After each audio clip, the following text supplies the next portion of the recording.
Hello there, so Mateng is here back with another episode of this podcast. Damn, I think I talked too fast.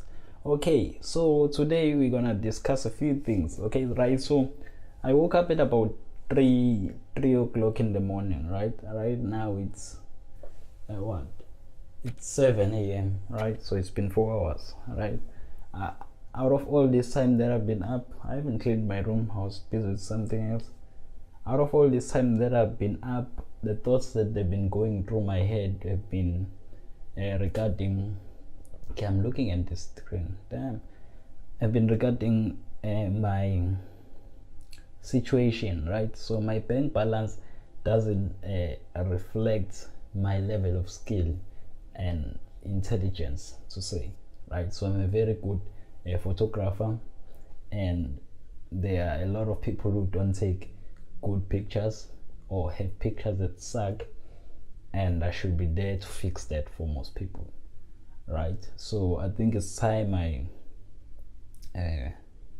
valued my skill and sort of advertised it. So I've been thinking of a lot of ideas using memes and provoking people into having their pictures taken by me.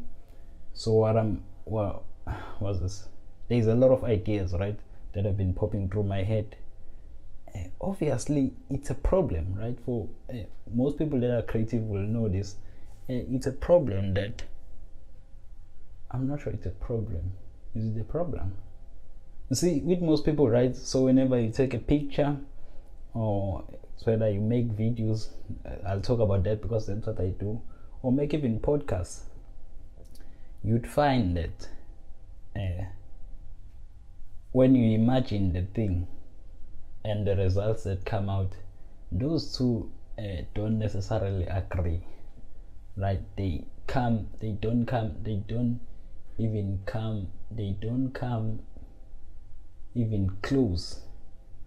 They don't even come close to each other, right? The results and the thoughts that went into the thing.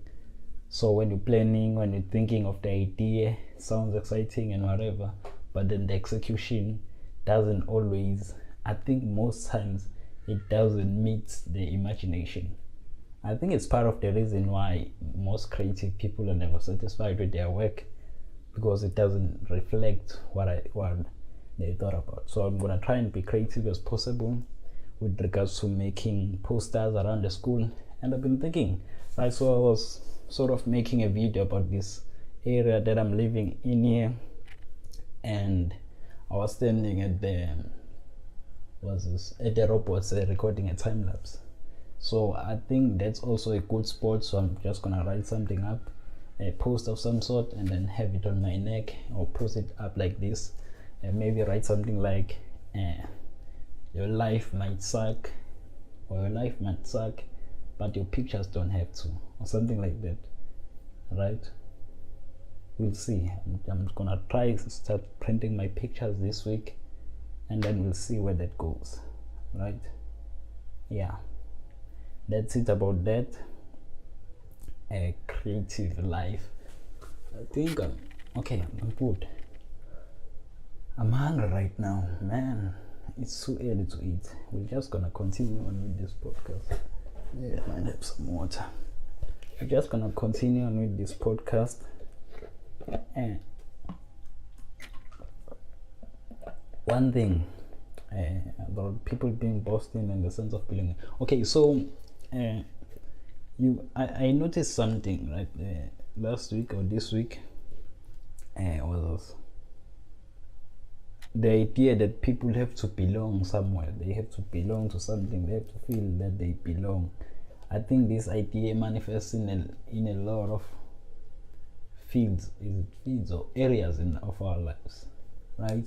So in school we have this shuttle service, right? So I'm staying off campus, so I take a shuttle to school every day, to and fro. I think that's how we say that thing. So there are two popular residences that use buses to go to, right? They are big, so they use buses. So there are two. It's called Daisa and Kovala, right? So when you're taking a bus at school, it's not written in front there that it's Kovala or going to Daisa. So most of the time you have to ask the driver or the other people standing outside, or sometimes you have to get in and ask the people in there. Alright. So what I've seen is, right, so what I noticed, this girl got into the bus. She was going to Kovala as well. But in a phase, so she didn't know the bus is going to Kovala, right? So she before she asked if the bus is going to Kovala. So I noticed her face before that, right? And there was this uneasiness in the way she walked, and there was this uneasiness in the way she looked at the people there, trying to see if they're familiar or not, right? And one thing that stood out for me is that we mostly don't even talk to each other in the bus as students who stay in the same residence, but we feel safer if you in the bus with the students that are from your residence, more comfortable sort of than when you are with students that don't stay in your residence. You don't even talk to each other, you don't even know most of the people in this bus, but the fact that you travel with these people and you stay at the same residence as these people sort of says you're in the right place, sort of, right? So you belong here. I've been thinking that plays a huge role. Then we will tend to credit, or is it credit? Is credit the right way? We tend to, I'll use credit, right? Man, I'm hungry. Damn. Okay, let's get done with this. It's been 7 minutes, man. Okay, so what was the other thing I wanted to talk about in relation to that? Fuck, I thought about being hungry. Now I've lost track of what I was talking about. Being boxed in, right? That's what I was talking about.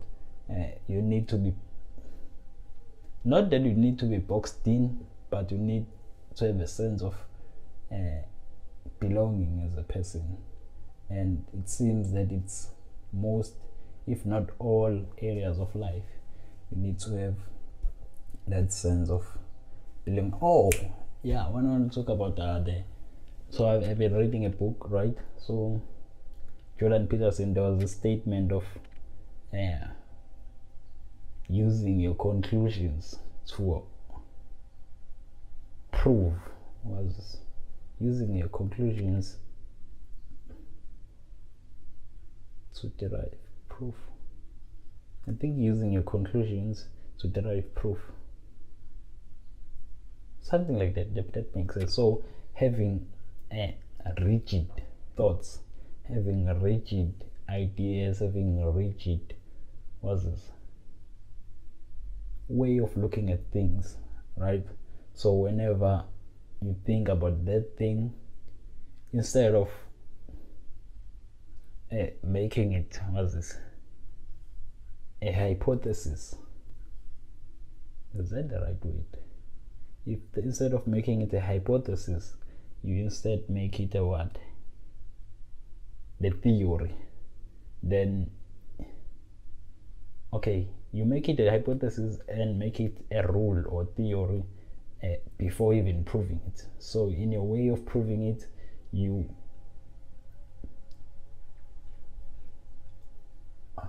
set up the experiment in such a way that it gives the results that you're looking for, the results that you already have as a theory.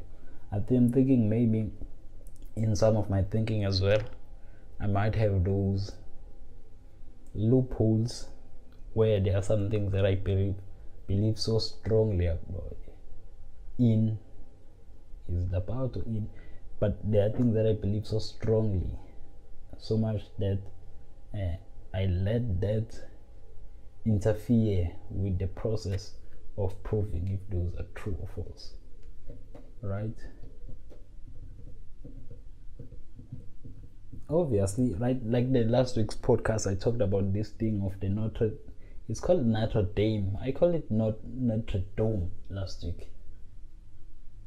Ah man, I speak Zulu, right, as my home language, so excuse the whatever that you had experienced last week, right? So, I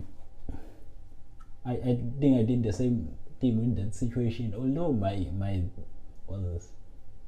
my thoughts haven't changed with regards to that. I still think people took that situation very lightly, and I'm not a smart guy, as you might know or might have heard, but that's not smart either to point out that God is not a man in the sky. Obviously, I don't know that as well. My beliefs have nothing to do with it, but the fact that you regard yourself even remotely to being smart because you pointed out that there is no man in the sky, maybe the level of intelligence or smartiness or genius in your country is too low to the fact that you'd even regard that as being smart in some sort of way, right? That's what I'm thinking. Obviously, with all my thoughts, might be wrong. Hopefully, I get corrected. Okay, let's go on. So, what's another interesting thing I wanted to talk about? Okay, so last week I skipped the news about Samsung, right? That was because there was this news about this Ukrainian president. Oh, also with that thing of the Ukrainian president being a comedian and whatever. I said in that podcast, I said because no other country will ever make the mistake again. I think that's what I said. That was wrong, right?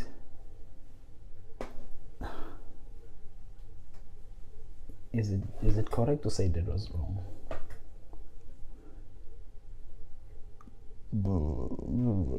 That was wrong because there is no proof that they've made a mistake, right? The guy hasn't even assumed office, and we've not seen what he's done, right? And in the general broad sense, to say it's wrong to elect a guy who acted the role of a president in a TV show and make him the real president, that is also not a right way to look at it, to say that is just wrong. Those people don't know what they're doing, right? Because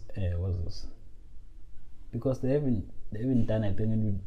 I haven't actually studied the guy, what he stands for and whatever, and we still have to see his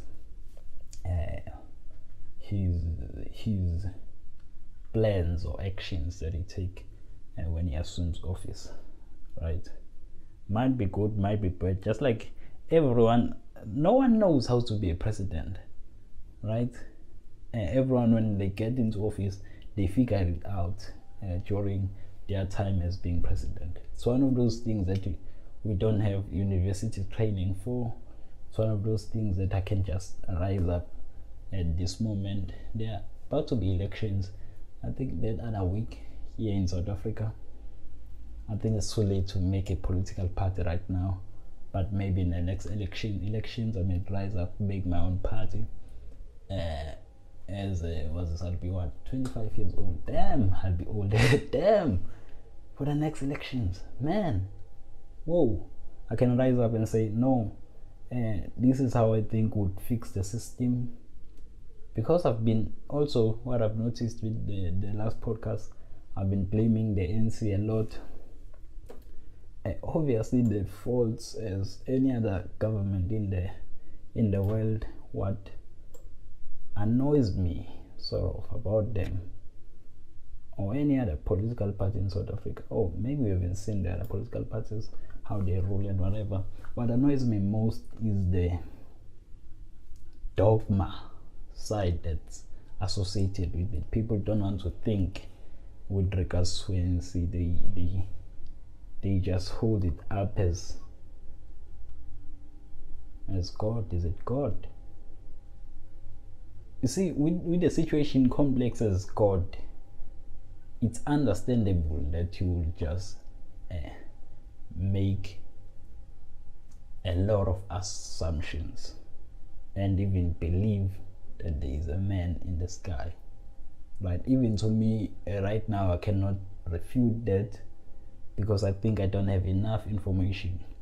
And it seems that if you don't have enough information, like we run the world without having, not that we run the world, we live in the world without having enough information, and we trust that all the systems that are supposed to work will work, even though we don't understand how those systems work, right? We try to make assumptions with regards to that, and we've been doing just fine, all right? But it's not productive if you're going to make assumptions with political parties, right? If we're not gonna question what they do, if we're gonna blindly believe in everything that they say, I'm not sure if I'm making any sense. We're supposed to question their ideas. You're supposed to judge them based on their past actions. And it seems so far, it's been 25 years.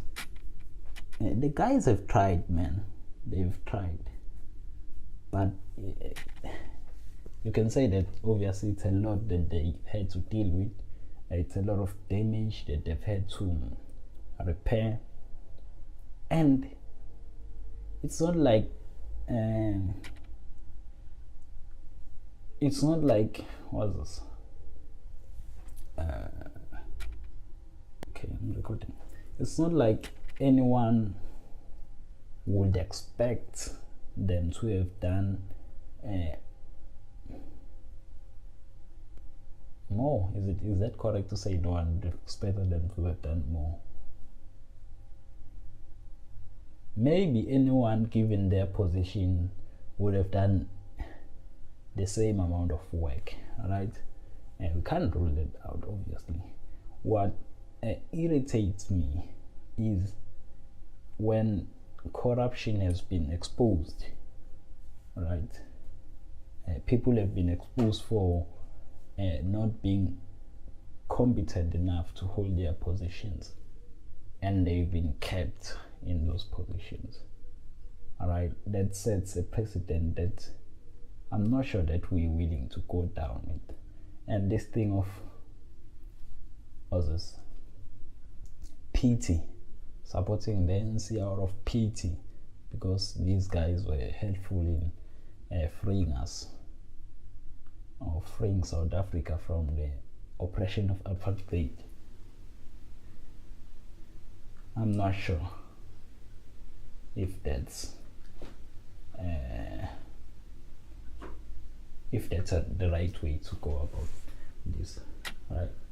So we political parties must have been sort of removed from politics and all that's surrounding it. I think in my first, second, and third year, the last 3 years, I think the whole of my life actually, I've been very hesitant at discussing politics, partly because I've been thinking of myself as a man of God, and men of God do not engage in those things. That's how I've been thinking about it. But now I think if you can say something, or you think something is not going well, you should say something about it, right? And maybe even try to correct it if you're given the opportunity to do so. So obviously right now I don't have any other thing to do or the power to do something. But I hope that people use logic to vote. And I don't even know who's better than the ANC, right? It's something that we've been discussing with other people, that we've got the ANC. They are as bad as we have had, sort of. But if you want to remove them, who are you going to replace them with? Alright. Obviously, there is other political parties, 3 or 4 of them who can take the lead and maybe try to prove themselves. I think there's no one is trying to give them a chance.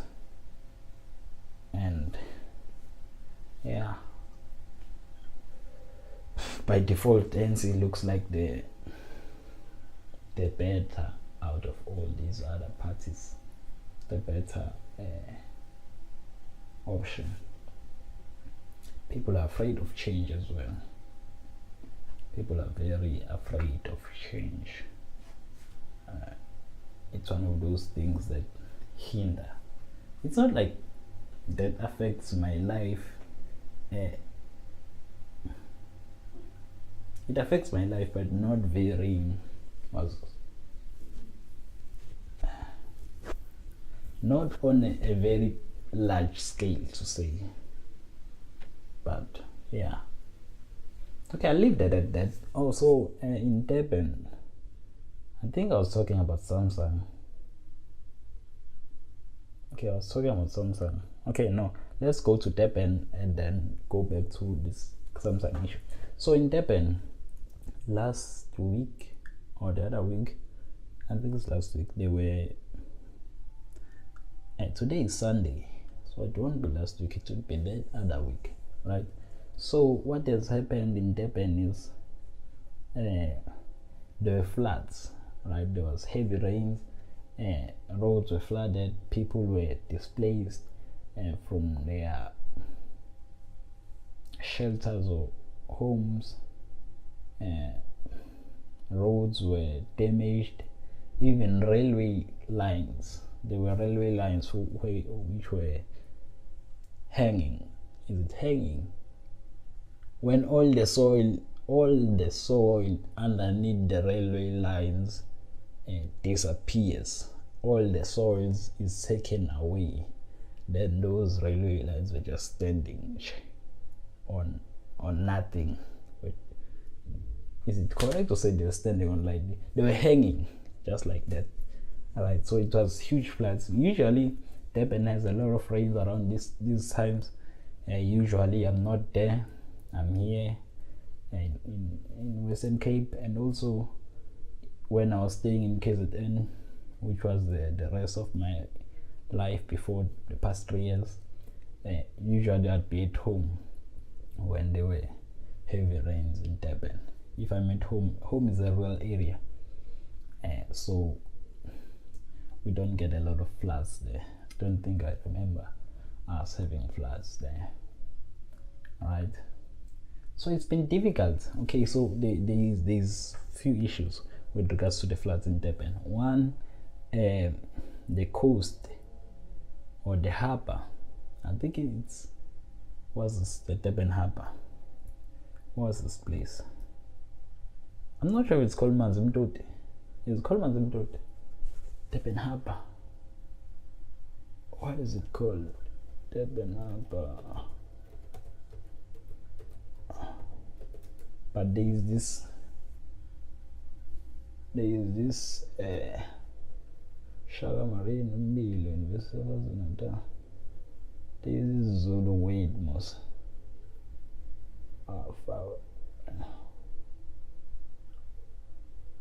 Oh, it's called Mtandeni. They're not showing it here. It's called Mtandeni. I think that's the harbor.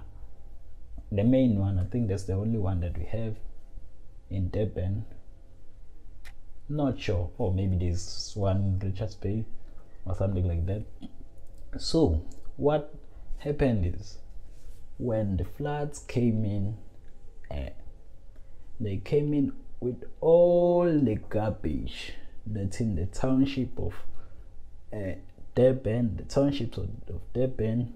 Durban as a city, all the garbage, the plastics and whatever, they were flooded into the harbor, right? And there was the normal beaches. Damn, that doesn't sound well. The normal beach in KZN, right? Not in KZN, in Durban, right? So those were flooded with a lot of waste, and there was a pile, right? With the in the harbors, if you've seen the pictures, there was a pile of waste stand or being there, and this led me to think of something. I'm not sure who was I listening to, if it's the Jordan Peterson debate or whatever, but I heard somewhere that the more that people are elevated, or the more that people are earning, or the comfortable people are with their earning or satisfied with their life in some sort of way, right? Let's say you have a home, you have a stable job. I think those are two most important things. It's where the people will start thinking about saving the environment, right? I think it's in the hierarchy of problems. This thing, man, it's itchy, right? So last week I placed the mic here, and that didn't work out well. I was not to say loud. So my laptop is making noise, but I'm not gonna move it from here. So I was pressing the thing here, and I wasn't very loud or clear with my voice. So I put it back in here, and now it's itchy, which is annoying. Right, so it's with the hierarchy of problems, right? As I said last week, after eating, if hunger has been solved as a problem, then you can move on to other problems, right? So if you're telling me about, although it's my responsibility, right, to make sure that I clean the environment, I don't litter, I don't whatever, but if you're telling me or a person in the road about that as a problem, right, can you see how many other problems that person has, and in the hierarchy of problems, how insignificant that problem is to that person, right? We've had floods in Durban. People have lost their homes. Who, when they've lost their home, is going to think about how we've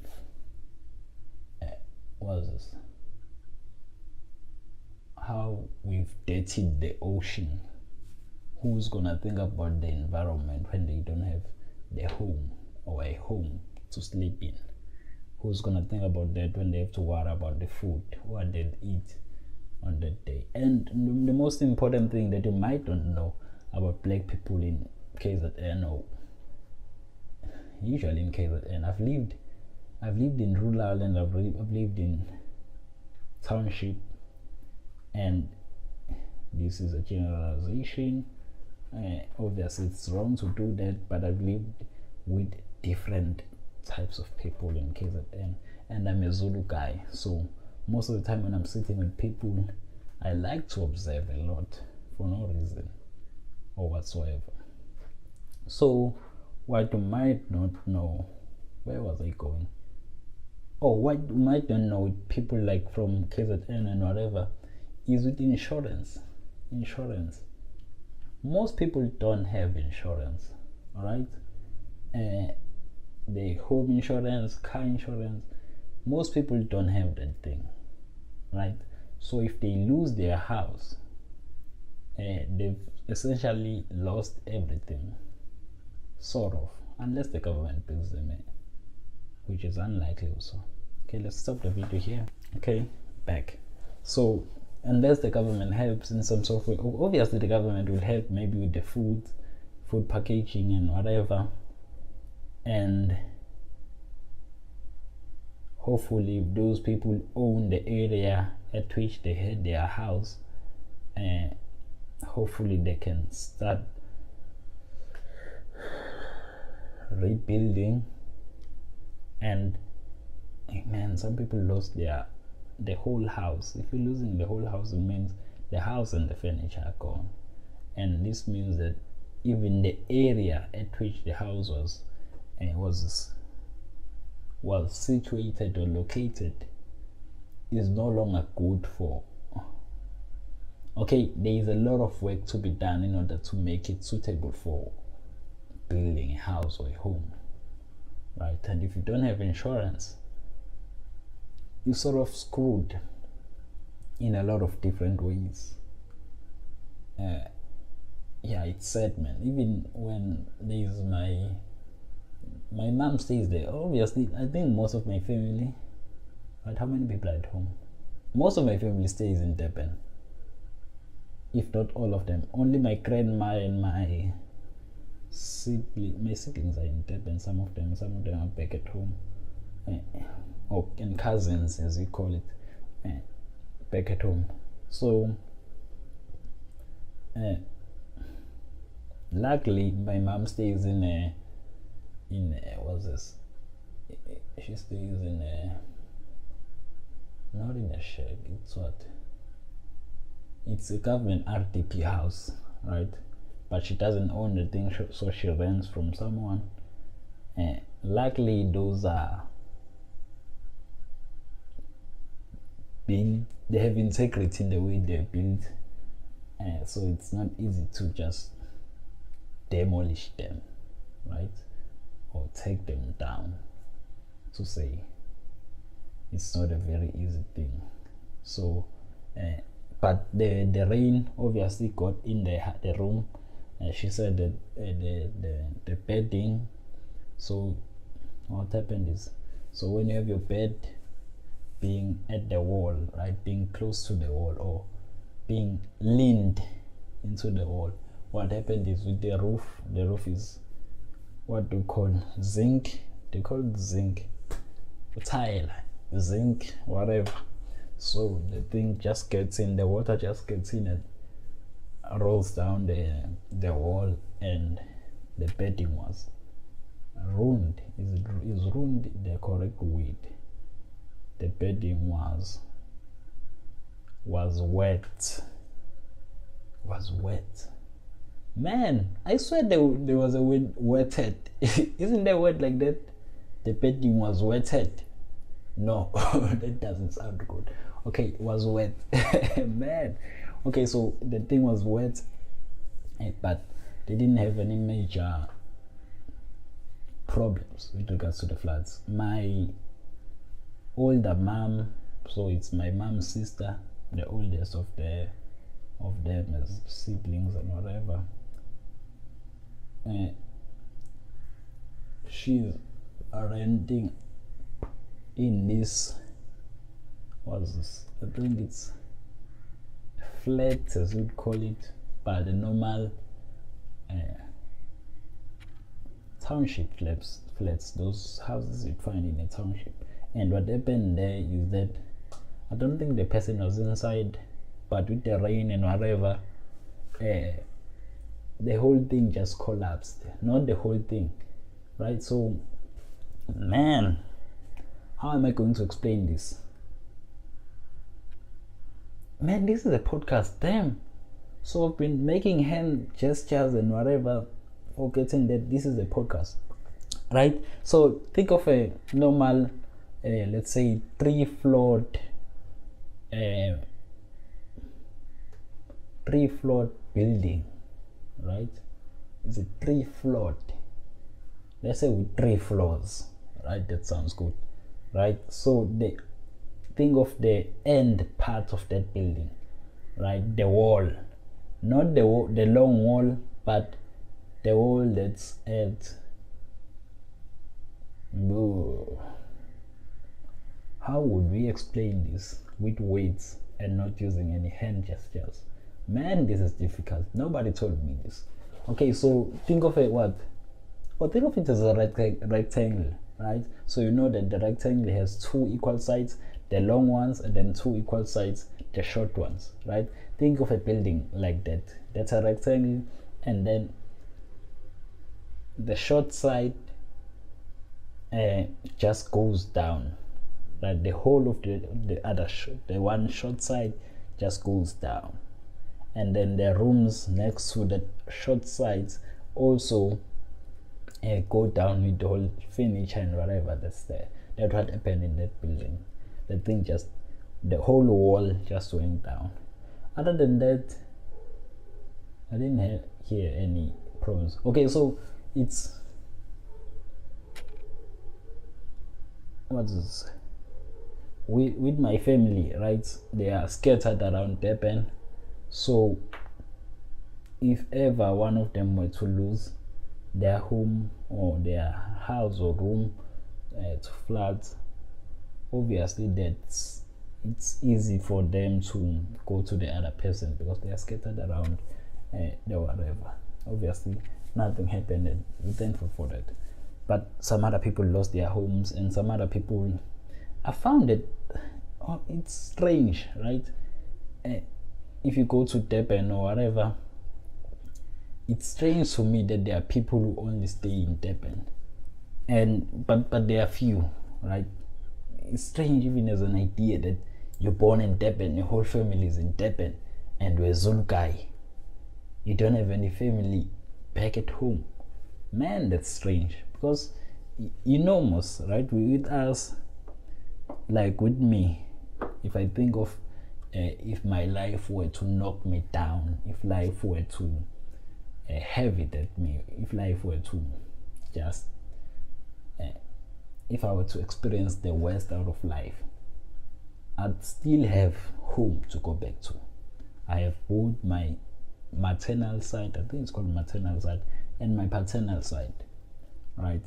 So I have places to retreat to. I can go back and stay at home and nobody would ask me a question. There is always home, right? There is always a place where you know that you can't if life knocks you down, you still have that place, right? There is that security, that knowing that there is home, right? And I think as I grow up, as whatever, I don't think I'd abandon the tradition of having a rural home and then an urban home in Durban or wherever you want to build, but having a rural home. I think it's true for most people in South Africa. At least black people have a stable home. And although our buildings back at home are not sophisticated, but they're mostly able to handle floods. Right? Unlike that would have the whole home destroyed because of a flood. There is always that one room that you know that floods can't do anything about. Right? That's how we build. It's strong most of the time. And some other thing I've had trouble understanding is staying in a shack. Right? So I stayed in a shack once or twice. So I was visiting my older mom or whatever, and she was renting 2 rooms. She was renting that shack and her room, so we wouldn't be sharing a room with her, obviously. So we were using that shack. And staying in a shack, man,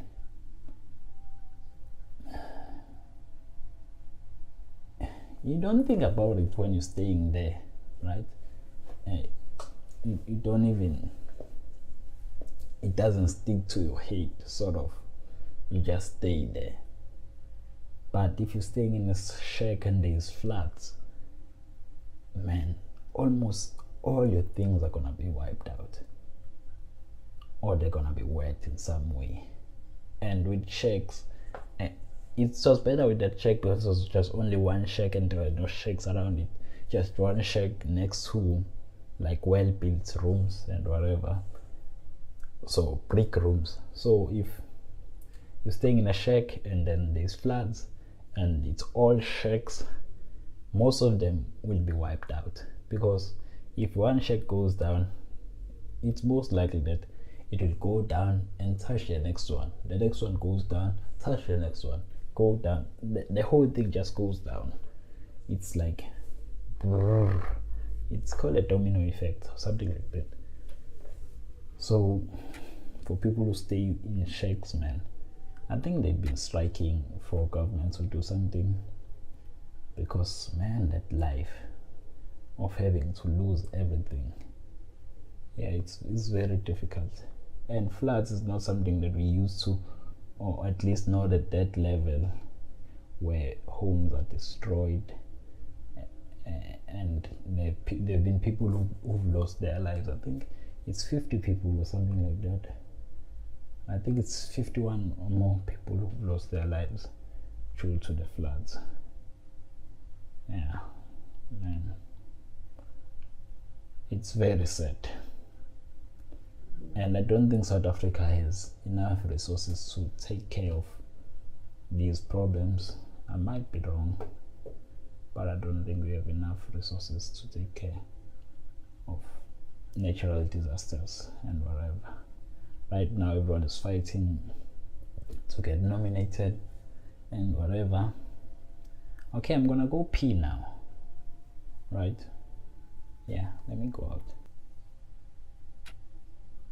Another thing that I might have not mentioned, also I'm coming back from the shower now. So another thing that I might have not mentioned is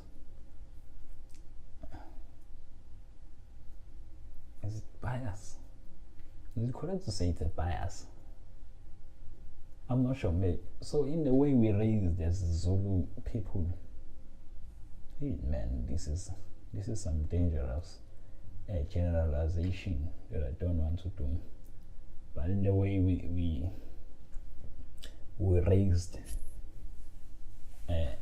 we tend to consider ourselves very important and maybe have too much pride, sort of, in the way we do things and whatever. And I'm not sure if it's just it happens with everyone. So with the way people live in shacks, I've heard, even I think I've said it myself, that I'll just leave everything and go stay home instead of staying in a shack. Right? I've heard some other people say the same thing as well, without me influencing them in any other way. So I think it's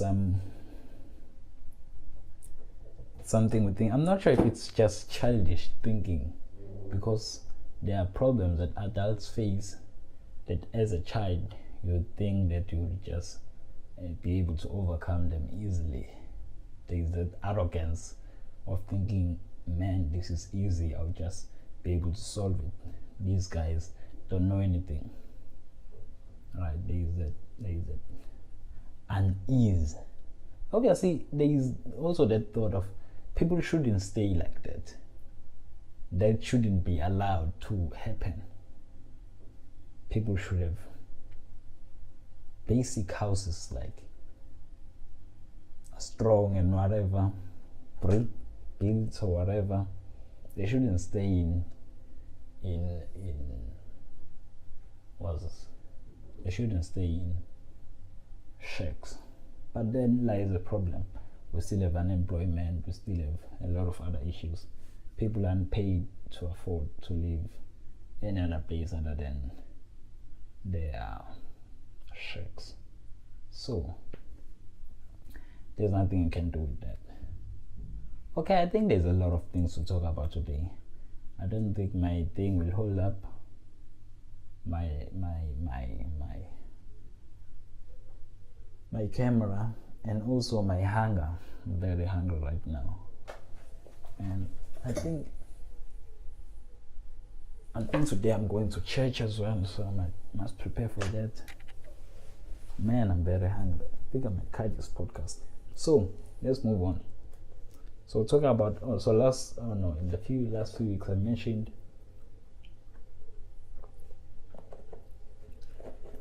what? Man, I'm hungry. Damn. Yes. So I mentioned the thing about Eskom, right? The load shedding.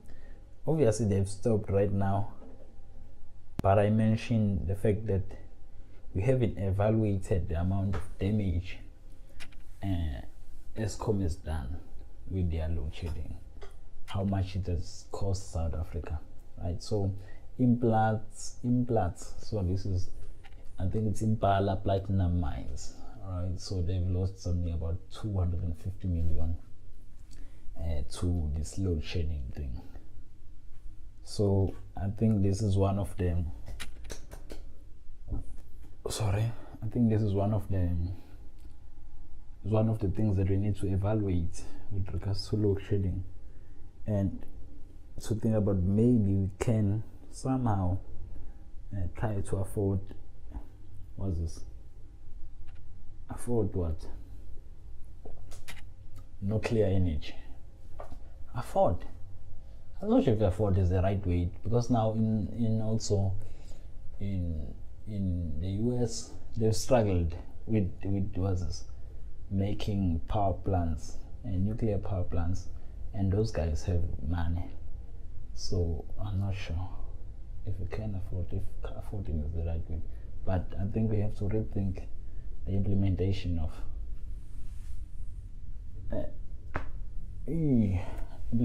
nuclear energy, right? Another thing I've seen is I think there are banks who are offering some sort of loans to have people to install solar panels on their roofs. I think that's a good thing. Obviously the idea of solar panels in just space, not spaces, in just neglected areas or whatever, that can be debated if it's a good thing, considering the negative effect, which is displacing the ecosystem, disturbing the ecosystem, and displacing the organisms that might or that are using that place as a habitat. So that can still be debated, but putting solar panels on your roof, that doesn't seem to have any negative impact, because your roof, you're not using your roof space anyway for something good. So the fact that you can make it generate electricity for you is not a bad thing. I don't see it as a bad thing in any case.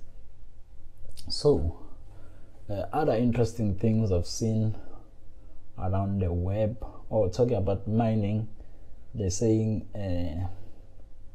the biggest diamond was discovered in Botswana, second biggest diamond in history found in Botswana. The second biggest uncut diamond in history has been unearthed from a mine in Botswana. So this is from Newsday. I don't know this. The 1,758 carat diamond is about the size of a tennis ball. Is that the biggest? Man, damn! I didn't know this. That the biggest diamond discovered was 3,000 carat cadmium found in South Africa in 1905. Man, the biggest one is in South Africa. That was found before the industrial mine. A spade of light diamond found in the last few years, which has been put down to new sorting machine that can process diamonds without breaking them. Oh, that is the end of the article. Sort of. Man, I know nothing about diamonds. The biggest one, no, this is the second biggest one. The size of a tennis ball. That thing is, that's why this thing is expensive, eh? If that's the size of one of the biggest, then maybe I get why the thing is expensive.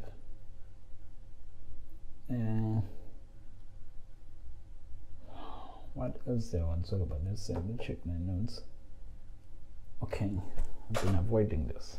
Oh, also another interesting thing, right? So as I went out to pee, I remembered that I saw a podcast, or I listened to a podcast between Joe Rogan, Alex Jones, and Eddie Bravo. Man, if you want to have a fun day, alright, that's one of the podcasts to listen to. I think for everyone, that's the pinnacle of podcasts. The funniest podcast that been made to date. Man, that guy freaks out. Alex Jones. And in the media, before even that guy being banned in some sites and whatever, that guy has always been portrayed as this crazy guy who shouts a lot of conspiracy theories, right? And I wasn't even giving him. So that's a police vehicle. I wasn't even giving him a chance, sort of. I didn't even listen to him before that. Not that I'm listening to him now. I just thought of him as a crazy person. Right? The way he was shouting at the mic, and conspiracy theories have been something that I've been so interested in as well. So I just thought of him as this lunatic guy spreading fake news, because that's how they refer to most of his content, right? But after hearing him on that podcast and the things he said, and the fact that some of the craziest things he said were actually true, man, and that guy can recall a lot of information at the same time. He can go on a rant for 5 minutes talking. He starts somewhere and ends up in, man, that guy. And there was this piece, right, where Joe went to the toilet to pee, and then Eddie Bravo was messing around with him. Man, he freaked out, right? He freaked out. I think everyone should see that podcast. If you haven't seen that podcast, or even listen to the podcast and then maybe watch the clip where he freaks out on Eddie Bravo, right? That's gonna make your day. If that can make your day, man, you are really difficult. That podcast, after listening to that podcast, I've changed the way I look at that guy, and it is obviously not a good thing to have social media platforms be the ones who decide which content is hateful, which content is what? Which content should be or should not be or should be considered free speech, because that's what mostly this thing is about. Which content should be considered hate speech? How long should these guys be banned? Are they allowed to ban people from their platforms? Because these platforms are places where social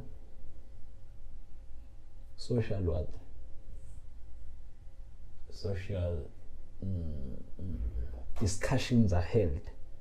Are these platforms allowed? Why are they allowed actually to exclude someone from being from participating in a public debate or discussion? Where did they get that power? Who gave them that power? Just because you made an app doesn't give you the power to regulate the behavior of society. Right? That's the thing. That guy, man, he's crazy, and I enjoyed that podcast. I put it. What was this? When did that guy? That podcast was released weeks ago, man, and it was 4 hours.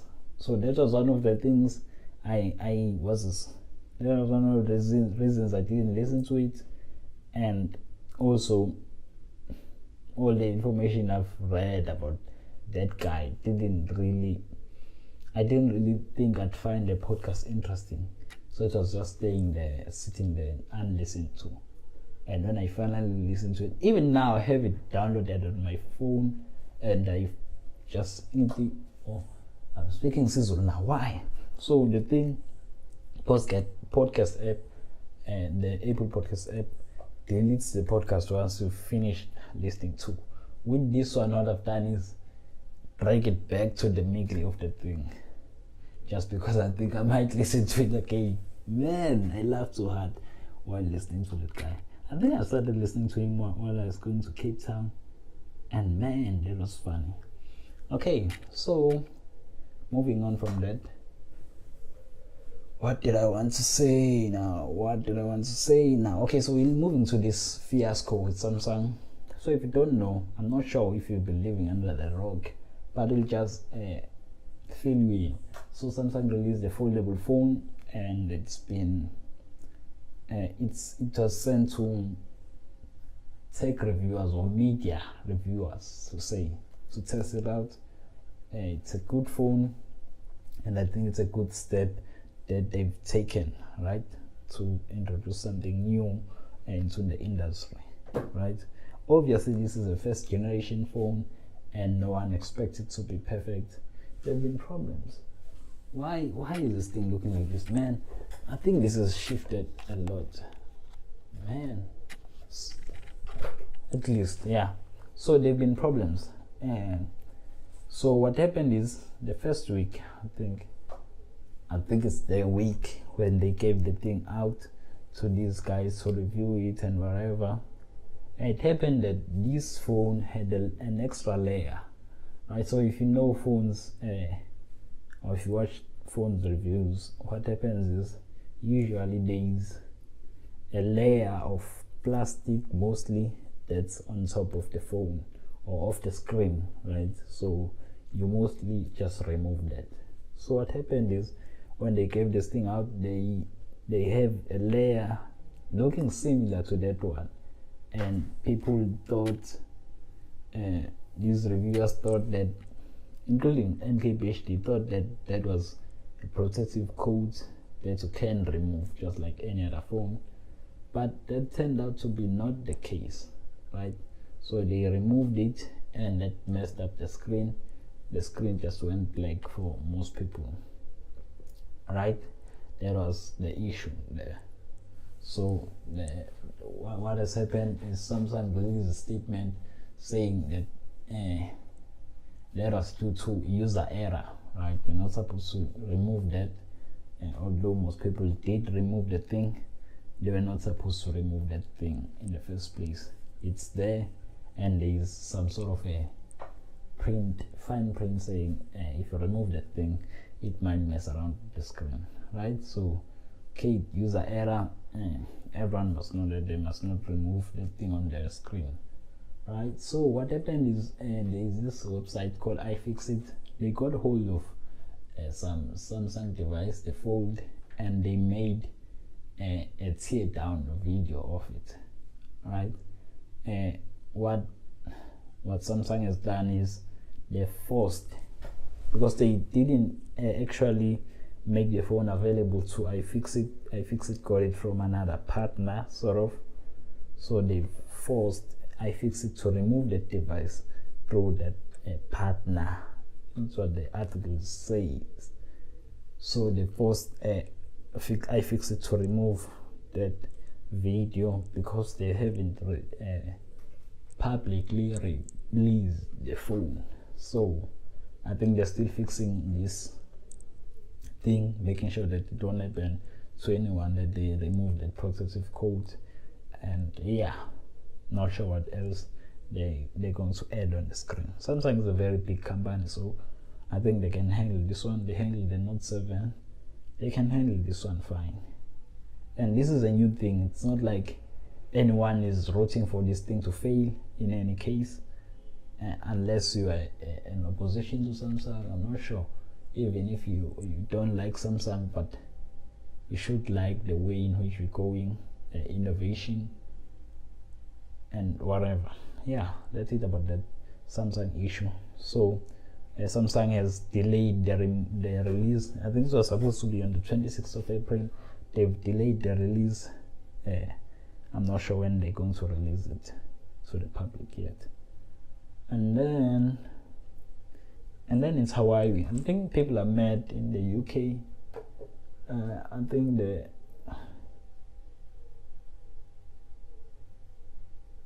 I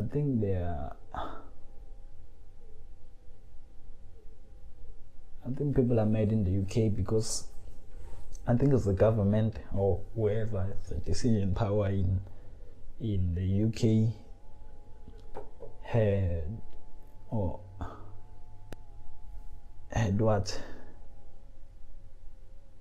try to partner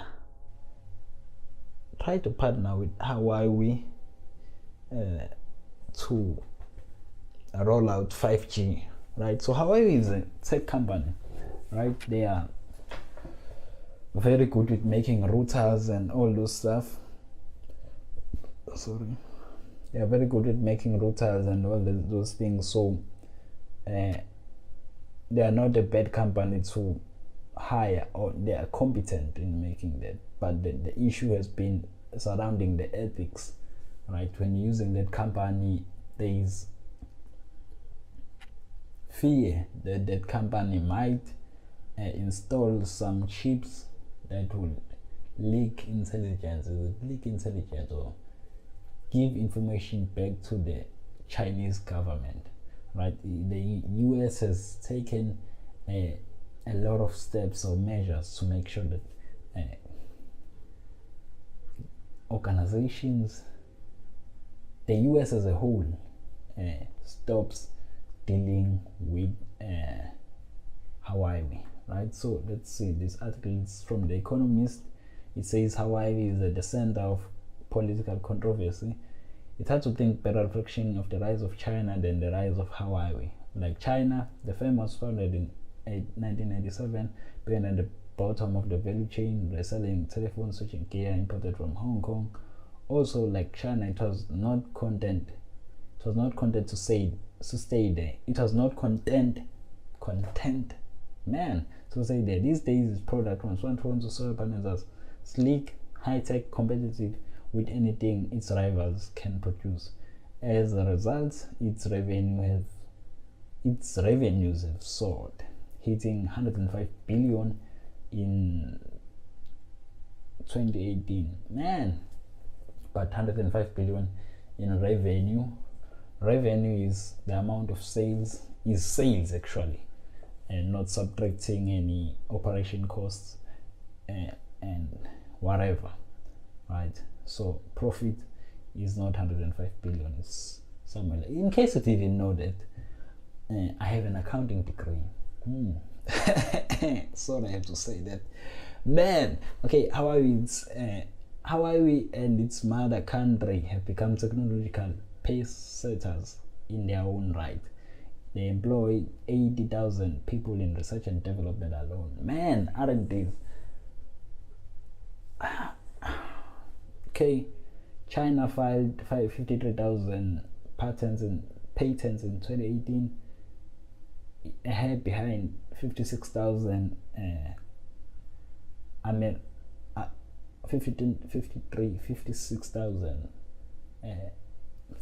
America's 56,000.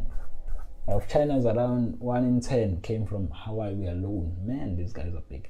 However, saying that China has caused a deal of worry elsewhere in the Web 3 case, when the firm is still in the telecoms equipment business, along with Nokia, a Finnish firm, Ericsson, Swedish.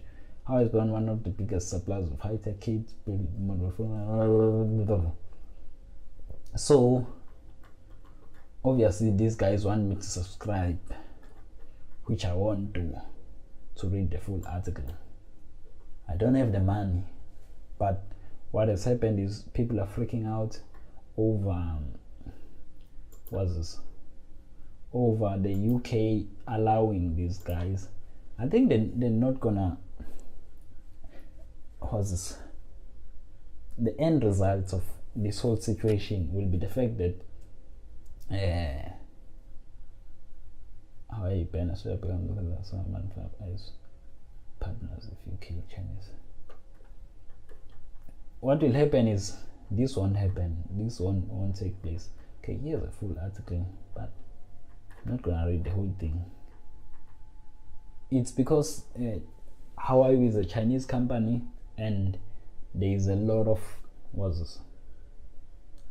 fear with regards to China and how they do things, and the fact that most companies operating in China have their information, give their information to the Chinese government, and they're scared that if ever these guys are given an opportunity to do business, they might spy on the country for the Chinese government. Obviously, I think a lot of people have There's a rise of manufacturing in India as well these days. So companies are trying to move out of China in some way, or not depend fully on China for their manufacturing, especially tech companies and whatever. I think that's a good move. Obviously, China has the edge because they are what? They are cheap in some sort of way, although no longer that cheap, but yeah, they have the experience at least. Another story. Man, do I need to read this? I think I've had enough. I think I've had enough of this. The podcast has been brought to you by Somategis. I think I'm done with the work here. I need to eat. I'm very hungry. There is a story about Nelson Mandela's painting going on sale in the US. I'm not gonna discuss that right now. And then there's a story about the rent strengthening. There's this thing about the forex traders and whatever, which I think I need to discuss fully because I have some sort of understanding a little bit, and I have an accounting degree. Okay, that's no longer funny. Talk to you next time. It's been so much. It's been nice talking to you. I don't think this was boring as the last week's one. Obviously. Okay. I'm done talking. It's been nice having you here, man. I want to make music.